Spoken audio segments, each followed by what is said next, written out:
रात्री 11च्या दरम्यान राष्ट्रवादीची रॅली चालू होती, विजय रॅली चालू होती. त्याच्यानंतर ते दोघं तिघ जण इथं जेवायला आले.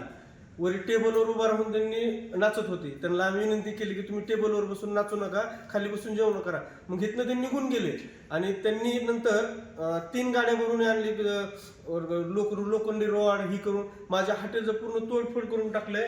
ह्या मावशीला म्हणजे किचन मध्ये असताना मावशीला हाणलं, हे दोन आणि करून टाकलं, पूर्ण हॉटेलचं लॉस करून टाकलं. नका म्हणलं तर त्यांनी का नाही मला त्या रॉडनं हाणलाले आणि 2 माणसाला वेटरला ते हाणले तर मध्ये जाऊन त्या किचन मध्ये येऊन. आणि आम्ही किचन मध्येच होतात, आम्ही काय त्याला बोलायचं नाही काय नाही. आले गाड्या उभा केले, आम्हाला मारहाण केले, टेबल पुढू लागले. पुढू नका म्हणले तर आम्हालाच मारू लागले. आम्हीच दोघं तिघ जण इथं होतात मध्ये आणि त्यांच्याच होत्या बघा 50-60 माणसं. त्यांनी गाड्या भरून घेऊन आलते, मालक लोक बी खाली गेलते. मी किचन साफ करत असताना त्यांनी आधी मारहाण केली लोखंडी रॉडनी. ह्या हाताला वगैरे सूज आलेली आहे आणि पायाला पण मारून जखम आलेली आहे. ही आमची गडी आहे, यांना पण मारहाण केली आहे. पूर्ण हॉटेलचं पूर्ण टोटल लॉस करून टाकलं त्यांनी. काही ठेवलं नाही हॉटेलमध्ये, काचा फोडल्या तर हे समजा हे करून टाकले समजा.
महाराष्ट्रातील सर्व बातम्यांचे विश्वासार्ह व्यासपीठ. सकाळच्या सर्व सोशल मीडिया प्लॅटफॉर्मला लाईक, फॉलो आणि सबस्क्राईब करा. तसंच सर्व नोटिफिकेशनसाठी बेल आयकॉन प्रेस करायला विसरू नका.